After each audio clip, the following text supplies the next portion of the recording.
Present अलखिन मैया दुलारी, अलखिन मैया दुलारी।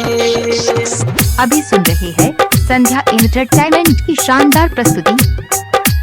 तेरा पर सवार भक्त मैया दुलारी, निमिया के गछिया पर झूलै छै झूला हे रे सातो बहिनी।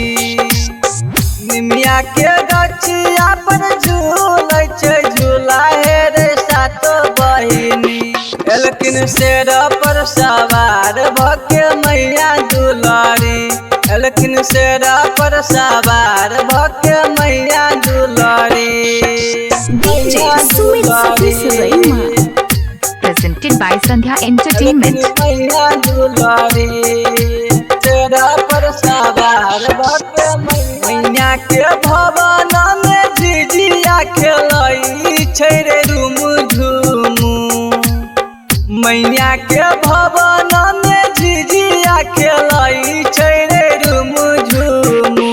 अलखिन शेरा पर सवार भक्त मैया दुलारी, अलखिन शेरा पर सवार भक्त मैया दुलारी।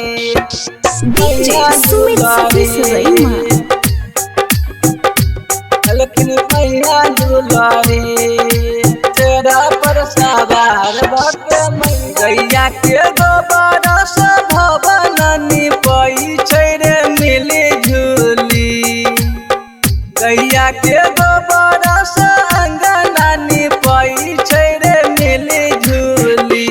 अलखिन शेरा पर सवार भक्त मैया दुलारी, अलखिन शेरा पर सवार भक्त मैया दुलारी।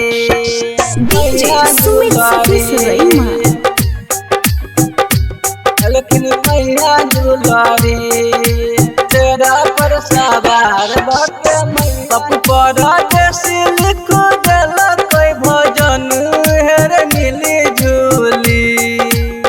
यादव घोड़ा न सुनलक भजन हेर मिली झूली। अलखिन शेरा पर सवार भक्त मैया दुलारी, अलखिन शेरा पर सवार भक्त मैया दुलारी, मैया दुलारी। यदि आप चाहते हैं संध्या एंटरटेनमेंट के सभी ऑडियो वीडियो देखें तो चैनल को सब्सक्राइब जरूर करें और बेल आइकन को दबाना ना भूलें।